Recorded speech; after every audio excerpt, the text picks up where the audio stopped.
But here's why residents say this program does work for them. There's more here than the hourly poor.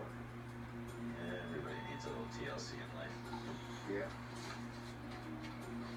When they're stabilized, they can socialize. Patients are given their medication and monitored. And everyone is well fed with a roof over their heads. Getting that next drink seems like an afterthought, until it's time once again for the hourly poor. At the bottom of the clock, it's back to the line. A reminder their lives are still driven by getting that next drink.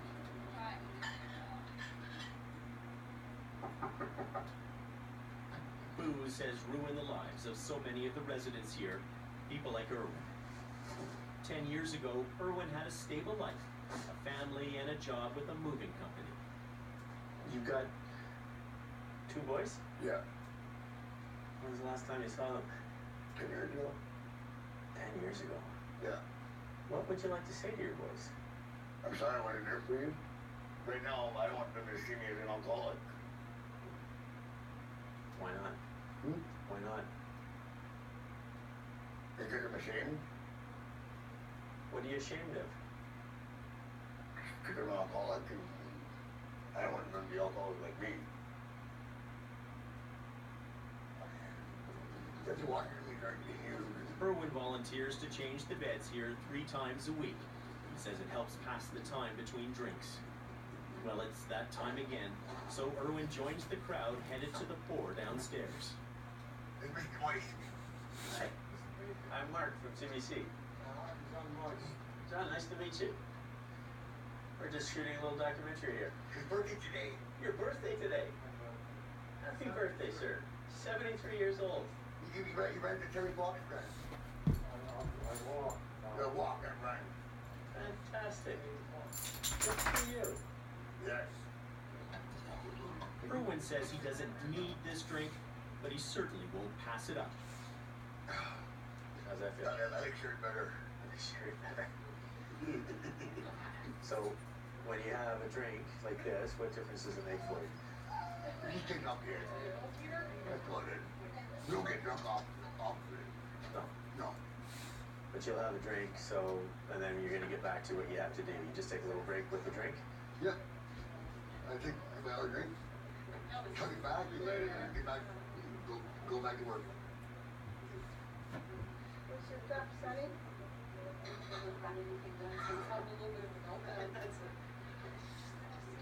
You drink?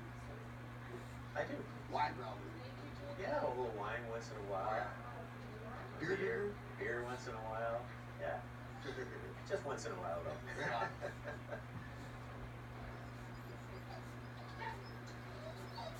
But even in this landscape of loss, the residents have something to carry them through. They have each other. Happy birthday to you. Happy birthday to you.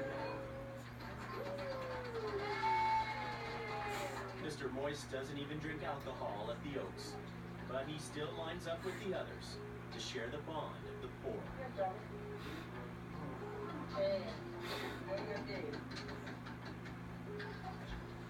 So why can't others wean themselves off the booze as well? Isn't the hourly poor simply enabling their addiction? A lot of people here, they're having just about 3 bottles of wine a day. Yeah. You're a doctor. Absolutely. This is not good for anyone.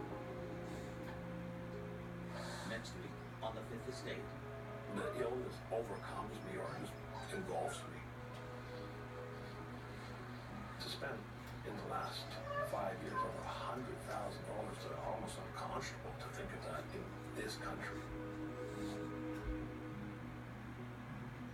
The harsh reality is there are many drugs that I won't take anymore because of the high cost of them. And in this case, I guess I'm gambling.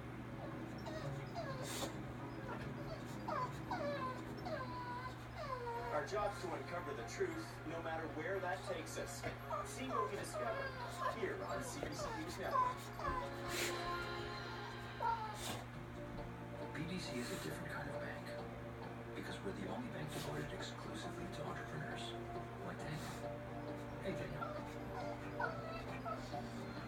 So if you have the drive to run your own business, we're there to help you focus on what you do best. In Daniel's case, that would be bicycles. BDC, we're where you need us to be. I'm Jonas Valanchouk, big guy with a love for small things. When I'm not on the court, I'm in my workshop making itty-bitty figurines. This is my real dash. My friend said maybe you should sell them. But how? I used GoDaddy to make a website. It was so easy, and the customer service, oh, always nice. Now business is booming. Check my itty-bitty ballers and go to GoDaddy.ca to see how they can help your business, just like me. Get a 1-month free trial at GoDaddy.ca.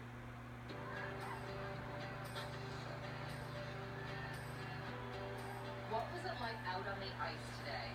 It's so awesome. Very cool. It was fun. I have a friend and he's usually always on defense with me and we always work together. It's just really fun to play with your friends on the ice.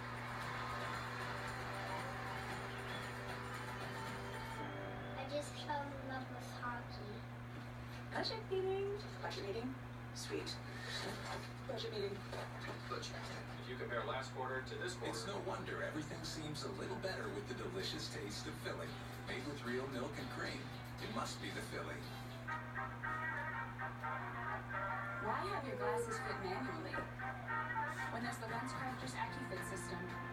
Replacing basic handheld measuring tools with a digital system that's 5 times more precise.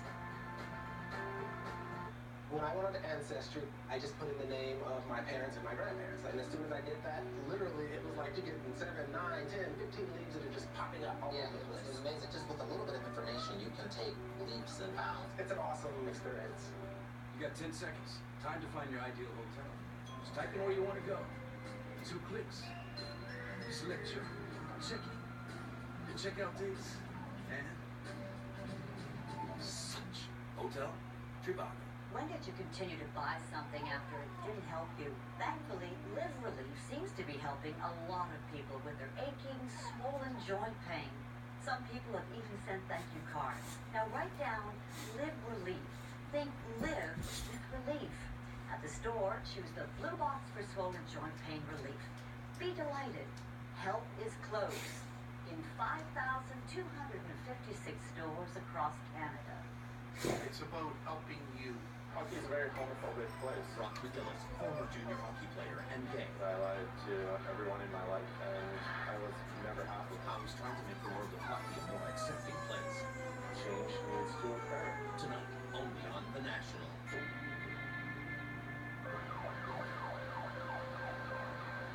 As winter settles in, it's survival season for Canada's most vulnerable, especially for those who live and sometimes die on the streets. Jimmy survived. His dignity didn't. Living on the street was really rough. I spent 7 years on the street. I remember sleeping underneath a tractor trailer, and I slept underneath that trailer for about 5 months.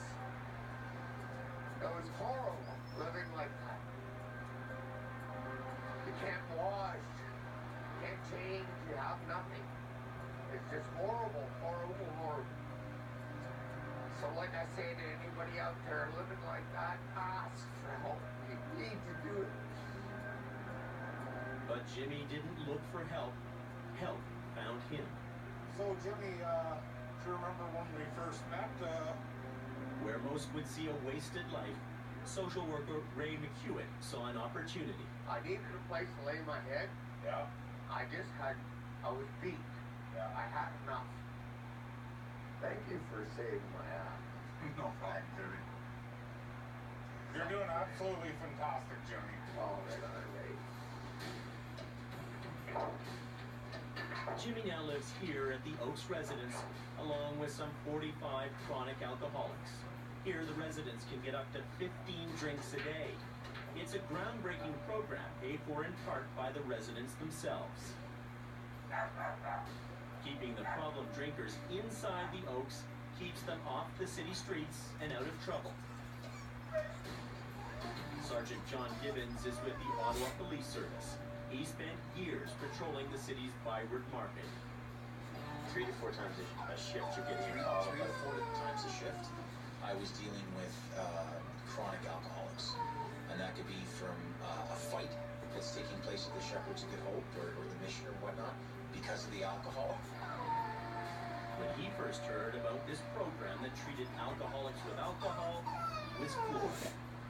At first, I was skeptical. I wasn't, well, I'll be honest, I didn't believe in it. I thought it was a mistake.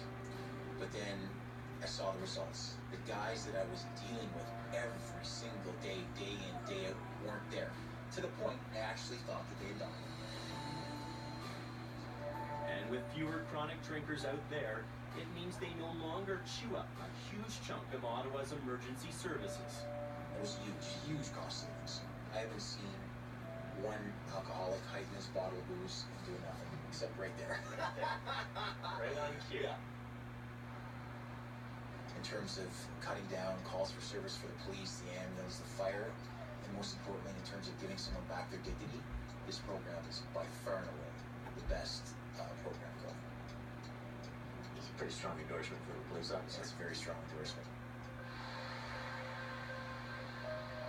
But back at the Oaks, I'm reminded this program only reduces harm. It doesn't eliminate it. Take a look at Peter. He's the youngest resident here, just 28 years old. The door is always open here, so Peter went out for a night on the streets, and it didn't end well. I just sort of like to see the wound. The nurse at the Oaks inspects the damage, and it runs deep. I'll go really slow taking off the bandage, okay? Seems like you have a rough time, Peter, when you go downtown, eh? Oh yeah, I come back with something new. Yeah. I wonder what kind of future Peter has. After 6 years in the managed alcohol program, his life is still controlled by booze. So what's changed at the Oaks? Despite his violent night on the streets, Peter doesn't miss a beat or a drink. He's back in line for the pour. I told you not to go downtown, you're too old for that. His addiction is calling, and the MAP program is answering. She is our guardian angel. She's your guardian angel. Is that what you think? Thanks, Peter. If I'm to look at Peter, for example, every time I look over at like 10 minutes before the half hour, he's the first guy standing there with his cup, waiting. Yeah. And all it seems that he's learned from this place is now I know at what time I'm going to get my glass of wine. So when I look at Peter, I look at somebody that was using emergency services probably on a daily basis, maybe sometimes 2 or 3 times a day. I see a success story from Peter. And Peter does have his challenges, and it's going to take a while, but I think that it might be 5 years, it might be 10 years, but we'll be able to move him out into more independent housing. You feel confident about that? Yeah, from where he is today and where he come from, it's a world of difference. So we just got one more world to go. Years of drinking have badly damaged these people. So why not push harder to wean them off the drink that is slowly killing them? But as I'm pouring this out, an hour after hour, I mean, for a lot of people here, they're having just about 3 bottles of wine a day. Yeah. You're a doctor. Absolutely. This is not good for anyone. Yes, it's less than they were drinking before. But doctor, they're still drinking almost 3 bottles of wine a day, every day. Precisely right. This is not good for anybody. And we see the consequences of that. They're drinking less than they were. But what do you do when somebody can't, or won't stop drinking? Do you then abandon them? And we don't do that in palliative care. When somebody's failed their chemotherapy, we don't say, we can't do anything for you. We say, no, we can still care for you. When I look at some of the older residents here, I am the most hit with the feeling that it seems to me that the program